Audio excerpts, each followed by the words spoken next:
ചുരുട്ടി വെച്ചിട്ട് ഇതുപോലെ ഒരു കയറുകൊണ്ട് നമ്മളിതങ്ങ് ഞാൻ തയ്ച്ചതാണ്. ഒരു പഴയ ടീഷർട്ട് രണ്ടായിട്ട് മടക്കി വെച്ചിട്ട് ഇതിനകത്തോട്ട് നമുക്ക് ആദ്യമേ എന്തോ ഇടുന്നതെന്ന് അറിയാമോ? ഇതുപോലത്തെ സമയത്ത് വേണം മാറ്റി നടാൻ. ഹലോ ഡിയേഴ്സ്, വ്ലോഗ്സ് ബൈ ഹസിയുടെ പുതിയൊരു വീഡിയോയിലേക്ക് എല്ലാവർക്കും സ്വാഗതം. ഇന്ന് നമ്മൾ എന്താ ചെയ്യാൻ പോകുന്നതെന്ന് അറിയാമോ? പച്ചക്കറി കൃഷി നമുക്ക് ചാക്കിനകത്ത് ചെയ്യാൻ പറ്റുമല്ലോ. അപ്പോൾ ആ ചാക്ക് എങ്ങനെയാണ് നിറയ്ക്കേണ്ടതെന്ന് നമുക്കൊന്ന് നോക്കാം. ഇതുപോലത്തെ ഒരു ചാക്ക് വേണം. ആ ചാക്കിൻ്റെ ഈ താഴ്ഭാഗം ഉണ്ടല്ലോ, അത് നമ്മൾ ഇങ്ങനെ ഒന്ന് കെട്ടണം.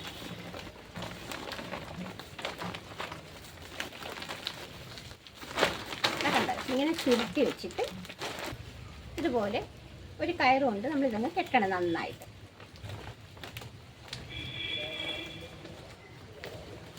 നമ്മൾ ഗ്രോ ബാഗിലൊക്കെ ചെയ്യുന്നതിനേക്കാളും നന്നായിട്ട് വളരും. കാരണം അത്രത്തോളം ഇതിനകത്ത് മണ്ണ് കയറുന്നുണ്ടല്ലോ.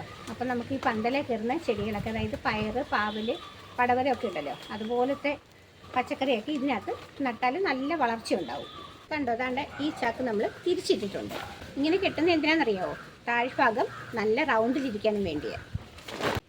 അപ്പോൾ ഇനി നമ്മൾ കുറേ കരിയില നിറച്ച് കൊടുക്കണം. ഞാനിപ്പോൾ വാഴയുടെ ഉണങ്ങിയ കരിയില എടുക്കാൻ പോകുന്നത്. അത് നമുക്ക് നിറച്ച് കൊടുക്കാം. വാഴയുടെ ഉണങ്ങിയ ഇലയായത് നമുക്കിത് മൊത്തം ഈ ചാക്കിനകത്തോട്ട് നിറച്ച് കൊടുക്കാം.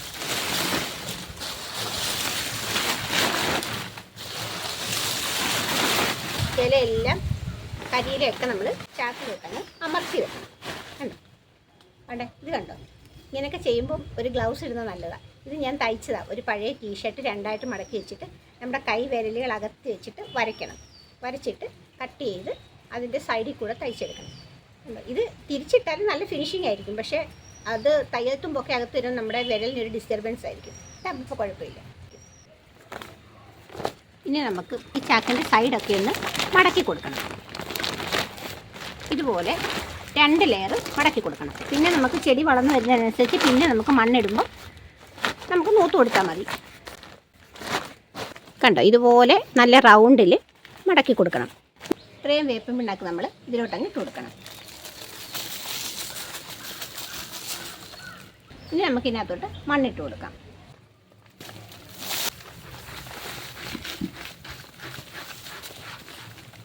ഈ മണ്ണെന്ന് വെച്ചാൽ നമ്മൾ പച്ചക്കറിയുടെ വേസ്റ്റൊക്കെ കൊണ്ടുവന്ന് ഒരു ഭാഗത്ത് കൊണ്ടിട്ടിട്ട് അതും മണ്ണും കരിയിലയൊക്കെ കൂടെ മിക്സായി കിടന്ന ഭാഗത്ത് മണ്ണായിട്ട് നന്നായിട്ട് എല്ലാ ഭാഗത്തോട്ടും മണ്ണാക്കണം.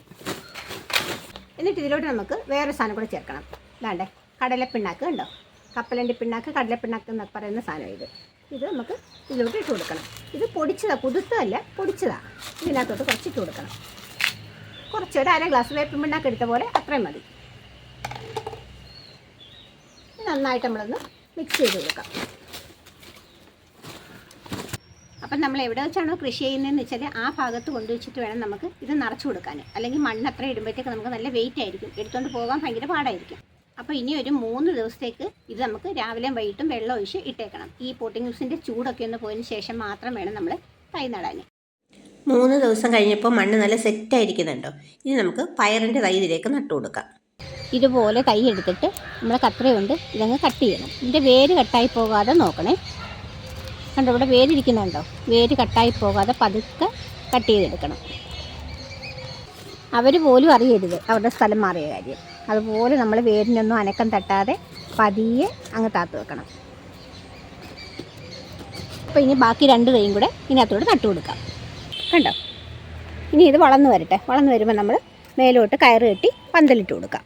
അപ്പം നമ്മൾ ഈ തൈയൊക്കെ മാറ്റി നടുമ്പോഴേ ഇതുപോലത്തെ സമയത്ത് വേണം മാറ്റി നടാൻ. വെയിലൊക്കെ ആറി സന്ധ്യ ആവുന്നതിന് തൊട്ട് മുന്നേ. അപ്പോൾ അന്തരീക്ഷത്തിന് നല്ലൊരു തണുപ്പുമാകും, നമ്മുടെ ചെടിയൊന്നും വാടത്തുമില്ല. രാവിലെ ആകുമ്പോഴത്തേക്കും നല്ല ആരോഗ്യത്തോടെ ചെടി നിൽക്കും. അപ്പോൾ പുതിയൊരു വീഡിയോയുമായിട്ട് നമുക്ക് വീണ്ടും കാണാം. Thanks for watching.